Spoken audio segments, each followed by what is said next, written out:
Atëherë Elbasani luan këtë fundjavë me Dinamon, si e pris? Ndeshja e radhës është ndeshje e rëndësishme, një ekip rival për Final Four. Mendojmë se duhet t'japim më të mirë. Ne ikim në çdo ndeshje me çdo ekip, ikim për të marrë 3 pikshin e radhës. Vlerësimi është maksimum, nga stafi dhe ekipi. Kemi shumë besim tek ekipi Elbasani, sepse ka treguar nivel si vitin e kaluar dhe këtë vit, ka treguar një nivel shumë të lartë. Dhe besoj se do dalim me sukses. Ndërkohë ka pasur shumë mungesa gjatë kësaj periudhe, sa ka ndikuar në skuadrë?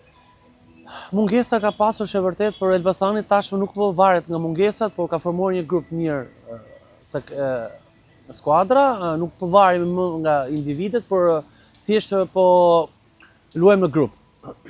Ndërkohë, si e sheh garën për titullin kampion, Elbasani shpresojnë shumë.